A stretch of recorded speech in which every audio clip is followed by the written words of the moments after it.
Hello, and welcome to the UC Libraries tutorial on Research Assistant. Research Assistant is a tool that allows you to explore academic content by asking questions in natural language. In a traditional library catalog or database search, you must search with a few chosen keywords.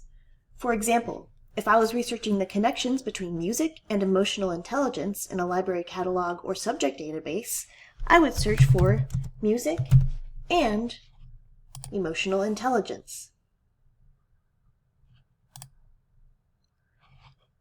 You can find Research Assistant in UC Search the Library Catalog.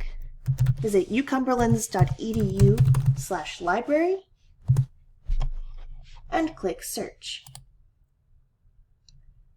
Research Assistant appears in the top menu and in the collapsible widget on the right-hand side of the screen. Choosing either will open the Research Assistant.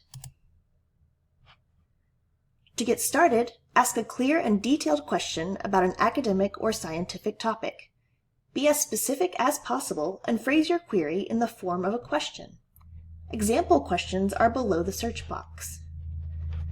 Let's ask, are there any links between music and emotional intelligence? Click the arrow to search. The tool then searches academic library material and identifies 5 resources that can help answer your question and choose the next step in your research.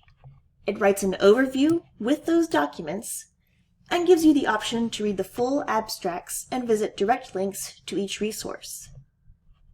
It also provides a link for additional resources related to your search and related research questions.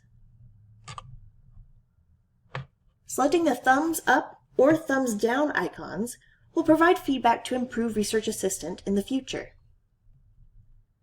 Click the copy icon and paste your results into another document. This feature copies the summary in addition to the bibliographic information for each source, including abstracts and permalinks. If you are not satisfied with the search results, you can select Try Again to generate a new response. Research Assistant supports research questions in widely spoken local languages. The overview is delivered in the language that the question was spoken, but will also include resources in English. Languages include everything from Japanese to Portuguese. Please note that newspapers are excluded from searches. Also keep in mind that this is not a replacement tool for your own exploration and analysis of scholarly literature, and it is not an exhaustive search on its own. Thanks for watching!